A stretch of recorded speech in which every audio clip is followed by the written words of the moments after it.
The Church's creation of hell, the shocking untold truth, Catholic mystery. Have you ever wondered why the concept of hell, as a terrifying place of eternal torment, has such a strong hold on our imagination? The truth is far more shocking than most people realize. Hell, as we know it today, wasn't part of the original teachings of Christianity. Instead, it was shaped, crafted, and amplified by church leaders over centuries to serve a purpose: control. From early doctrines that spoke of Sheol and Hades as neutral resting places to the vivid depictions of eternal suffering brought to life by artists like Dante and Michelangelo, the idea of hell has undergone a dramatic transformation. What started as a symbolic warning about moral decay turned into a vivid horror show used to enforce obedience. The evolution of hell wasn't just spiritual, it was political, cultural, and deeply strategic. As the church grew in power, hell became a tool to control the masses, a frightening stick alongside the promise of heaven's carrot. Let's dig in this idea. Before seeking untold story of how hell was invented, promoted, and embedded in Western culture, let's take a brief pause and leave your opinion in the comments. Do you have any opinion about the origin of hell? The twists and turns the church made this term through thousands of years. Together, we will have many different viewpoints. The term hell didn't exist in the original teachings of Jesus. You can believe or not, but in the original teachings of Jesus, there's no hint that hell was meant to be a realm of endless torment. Instead, he spoke of Gehenna, a real valley outside Jerusalem used as a garbage dump, where waste was burned. It was a literal place, not a supernatural underworld. Why did Jesus reference Gehenna as a warning? In his time, it symbolized the consequences of rejecting compassion and morality, but it wasn't described as an eternal prison for souls. There were no fiery pits, pitchforks, or demons torturing the wicked forever. These vivid images of hell came long after his words were spoken. In ancient Jewish tradition, eternal torment wasn't even part of the picture. Instead, they had Sheol, a shadowy realm where both the righteous and the wicked rested in a state of quiet existence, a place of sleep, without punishment or reward. Similarly, Hades in Greek mythology had various levels, some grim and dark, but others peaceful. It wasn't a place of endless suffering for all souls. So, how did we arrive at this terrifying concept of hell as an inferno of torture? Here's the twist. Hell became a tool. By the 3rd century, the church recognized the power that fear held over people's hearts and minds. By conjuring an image of hell filled with fire, agony, and eternal punishment, the church found a powerful way to sway the masses. Imagine the impact of a priest warning, "Disobey, and you'll face an eternity in hell." That fear sticks deep, shaping thoughts and actions, hard to forget once planted. This transformation didn't just affect individual beliefs, it shaped entire societies. Hell wasn't just a spiritual threat, it became a potent form of psychological control. By the Middle Ages, hell was fully weaponized. Paintings, sermons, and literature all portrayed this terrifying image of hell that haunted people's minds. And make no mistake, this wasn't about faith, it was about authority. The early Christian texts are nearly silent on this idea of hell. Early Christian communities centered on love, forgiveness, and a merciful God. But with the threat of eternal damnation, the church amassed tremendous influence. Control people's beliefs, and you control their lives. The concept of underworld appeared before the Middle Ages. Let's start with Gehenna. In the time of Jesus, Gehenna wasn't some supernatural underworld. It was a real location right outside Jerusalem, known as the Valley of Hinnom, and it wasn't a place of punishment for the dead. It was a trash dump, a site where waste was burned. You can imagine the stench, the smoke rising, a constant fire devouring what people discarded. That's the imagery Jesus invoked when he spoke of Gehenna, a place where things were destroyed, not tortured forever. It was a powerful metaphor, a way of warning people about moral decay, about ending up thrown out if they rejected compassion and justice. But an eternal torture pit?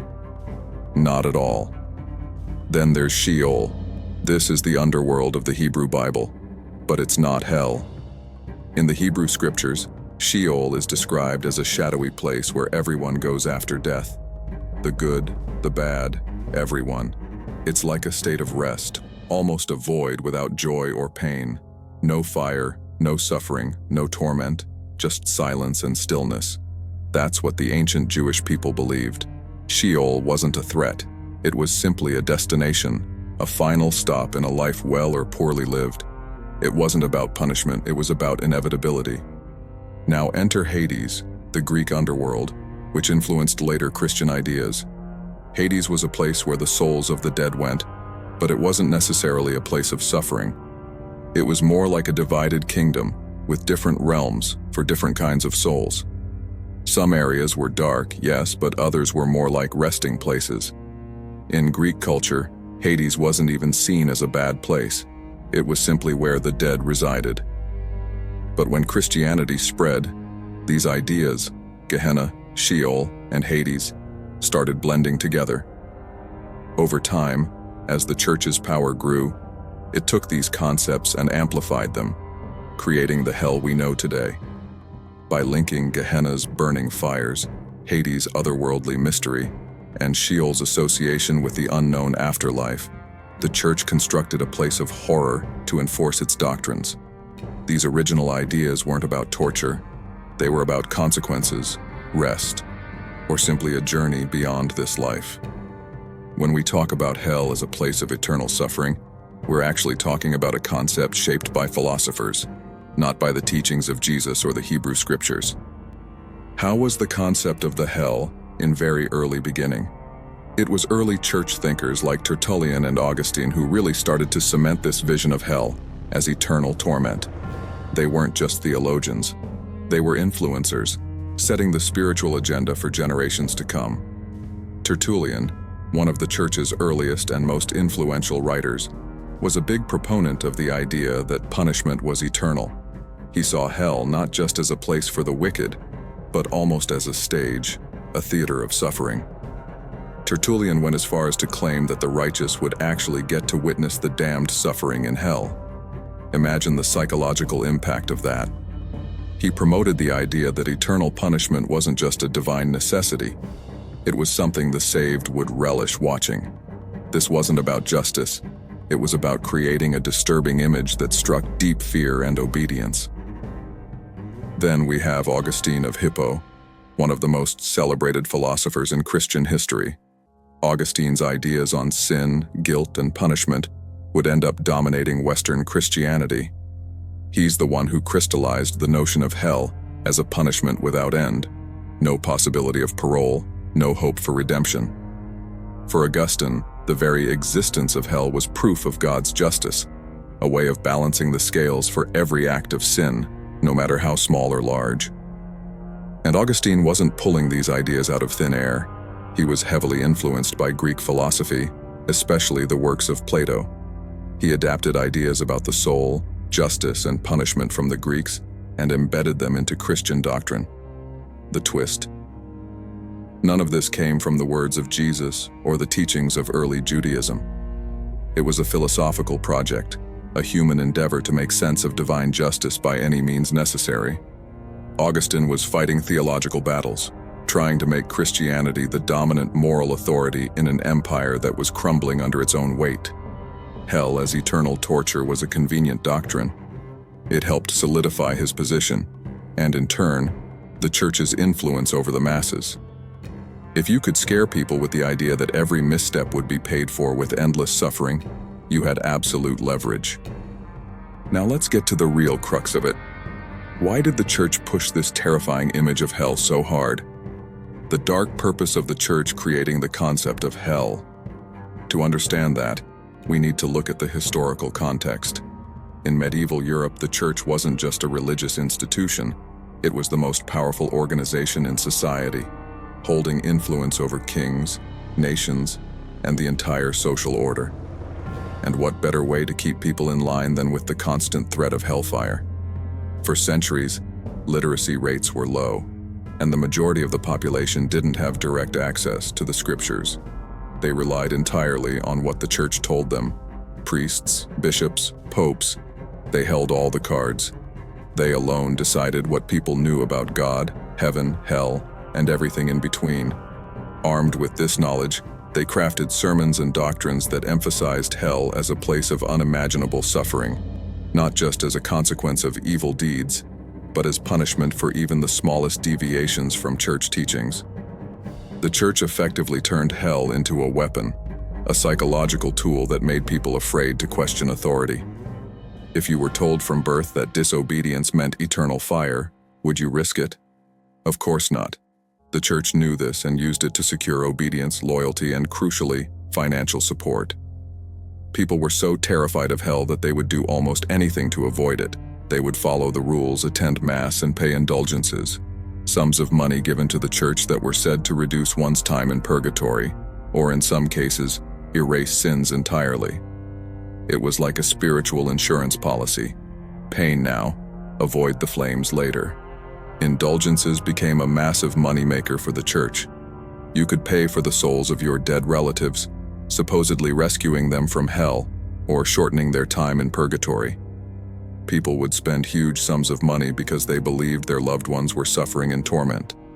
The church capitalized on this fear, becoming not only a religious authority but also an economic powerhouse. And it wasn't just about money. It was about power. With hell in their arsenal, the church could crush dissent. Any challenge to their authority, any questioning of their practices, could be painted as sinful, heretical, and punishable by eternal damnation. The concept of hell allowed the church to enforce social order without needing armies or police. The threat of hell was enough to keep people submissive, to prevent revolts, and to ensure that the social hierarchy remained intact. The peasants stayed peasants, the nobility stayed noble, and the church stayed on top. Who created the image of hell as we perceive it today? Hell, as we imagine it today, fiery pits, demons with pitchforks, a hierarchy of suffering, didn't just come from church doctrine. A major player in shaping this horrifying vision was Dante Alighieri and his epic work, The Divine Comedy. Written in the early 14th century, this poem was never meant to be a doctrine. It was a work of literature, but the impact it had on how people imagined hell was unmatched. In the Inferno, Dante describes hell as a layered realm of suffering, with each circle reserved for a specific sin and a specific type of punishment. The concept of hell as a structured, organized place with customized torments was something the world had never seen before. Dante's vision took the abstract idea of hell and made it terrifyingly tangible. He transformed it into a place you could picture in your mind, a dark journey that felt real. The graphic punishments Dante described were horrific yet compelling. Lustful souls blown about by violent winds, murderers submerged in boiling blood, and traitors encased in ice at the very bottom. Each punishment was tailored to fit the crime. Dante painted a hell that was deeply imaginative and disturbingly specific. The kicker? Dante didn't intend for this to be a literal description of hell. His work was an allegory filled with political commentary on the corruption of his time. But once the Divine Comedy gained popularity, people started interpreting it as fact. Priests, artists, even common folks began to see Dante's hell as the real hell. Since the church had already cultivated the idea of hell as a place of punishment, Dante's work served to fill in the details, providing imagery that resonated and lingered. The timing couldn't have been better or worse, depending on how you look at it. Renaissance Europe was a place of high superstition, low literacy, and a religious structure that held enormous sway over daily life. Most people didn't read the Bible themselves. They relied on what the church and, increasingly, the culture around them told them. And here was Dante's vision, detailed, unforgettable, and terrifying. It didn't take long before his poetic vision of hell became practically indistinguishable from church teachings on the afterlife. And then came the art. The Renaissance saw an explosion in religious art, and hell was a favorite subject. Artists like Hieronymus Bosch and Michelangelo picked up where Dante left off, creating scenes of hell so vivid that people could practically smell the sulfur. Bosch's grotesque visions of hell, filled with strange creatures and nightmarish landscapes, were the stuff of legends. You couldn't look at his paintings without feeling the weight of judgment and the horror of eternal suffering. The church didn't create these images, but they were more than happy to endorse them. The consequences of Michelangelo's Last Judgment. Michelangelo's Last Judgment, painted on the altar wall of the Sistine Chapel between 1536 and 1541, is one of the most striking and vivid depictions of the afterlife ever created. This monumental fresco, covering the entire wall behind the altar, presents a dramatic and awe-inspiring vision of the final reckoning. Dominating the scene is a muscular, commanding Christ at the center, his right hand raised in judgment, surrounded by a swirling mass of angels, saints, and resurrected souls. Below, the damned writhe in agony as they are dragged into hell by demons, while the blessed ascend to eternal salvation. The archangel Michael, depicted as both judge and warrior, stands with an unwavering expression, reinforcing the divine authority over human destiny. Michelangelo's artistic mastery is evident in the dynamic poses, intense expressions, and anatomical precision of every figure, each of whom seems caught in a moment of profound spiritual upheaval. The fresco was more than just a work of art. It was a theological statement, a vivid reminder of the consequences of sin placed prominently in the Sistine Chapel, one of the most sacred spaces in Christendom. Every pope, priest, and pilgrim who entered the chapel would have been confronted by this terrifying and humbling vision, making it a powerful tool for the Catholic Church in reinforcing its moral authority during the tumultuous period of the Reformation. The fresco was not without controversy. Its graphic nudity and dramatic imagery sparked debate, with some clergy finding it too indecorous for a place of worship. The Council of Trent eventually ordered alterations, leading to the addition of drapery over some of the figures. Despite this, Last Judgment became one of the most influential artistic representations of the apocalypse, shaping not only religious thought but also cultural perceptions of heaven and hell. This connection between art, religion, and the concept of hell was not limited to Michelangelo's masterpiece.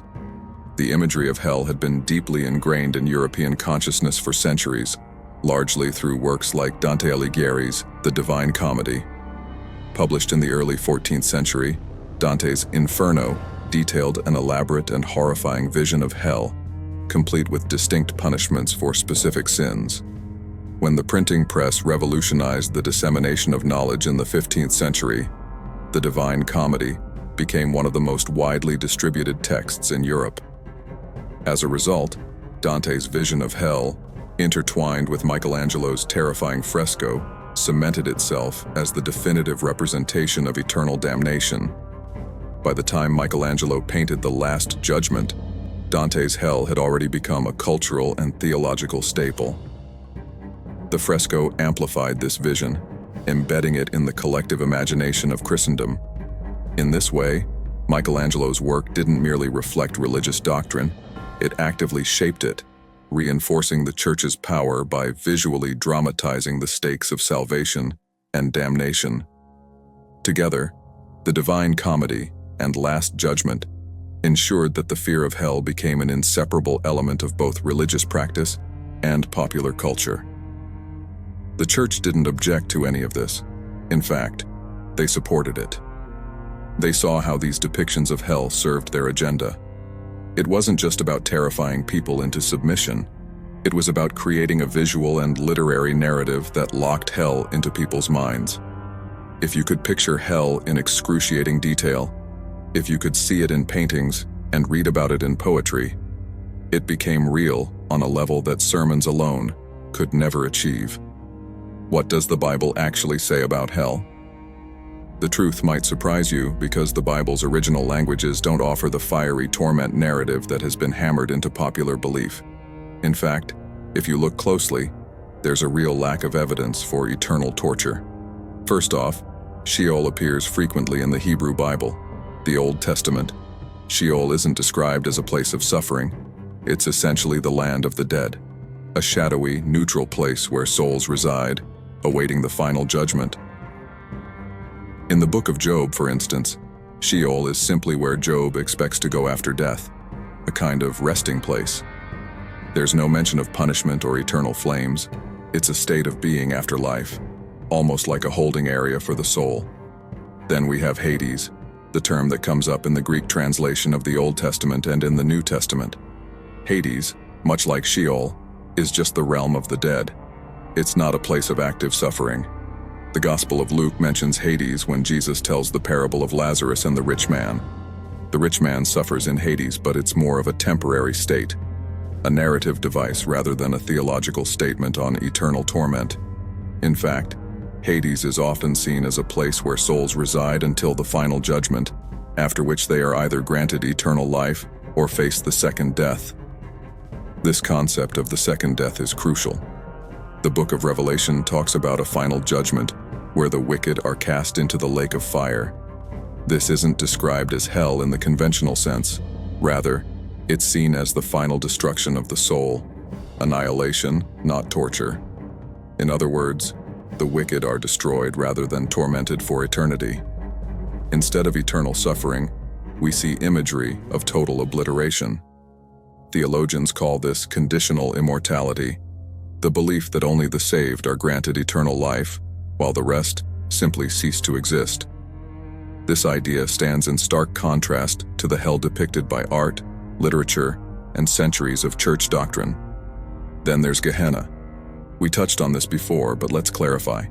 Gehenna, a real valley outside Jerusalem, was a place associated with death and destruction, but it was not a pit of endless suffering. Jesus used Gehenna as a symbol, warning his followers about the consequences of a wasted life. When he spoke of Gehenna, he was tapping into the imagery of garbage being burned and destroyed there, not souls suffering forever. The idea was more about finality, the end of a life without purpose, cast into oblivion, not tortured endlessly. The cultural context matters here. For his audience, Gehenna represented loss and waste, not a supernatural torture chamber. Jesus does speak of unquenchable fire in passages like the Gospel of Mark. But look closer. These fires were often symbolic. Fire in the Bible frequently represents purification or judgment, not torture. In passages from the Old Testament, fire was used as a symbol for God's cleansing presence, purifying rather than punishing. The New Testament carries this symbolism too. Fire burns away what is impure. In other words, the imagery of fire isn't always about torment. It's often about purging and refining. Another important term, kolossus. In Greek, kolossus means correction or pruning. It's the word Jesus used when describing the punishment for the wicked. It implies discipline or reform, not endless torment. This concept suggests a purifying experience, a way to correct one's path rather than a sentence of suffering. This kolossus approach views God's judgment as a way of refining the soul, rather than casting it into perpetual agony. The early Christian movement didn't preach hellfire, they preached resurrection and redemption. Look at Paul's letters. His focus is always on salvation, not damnation. Paul doesn't describe a place of torture for the unsaved.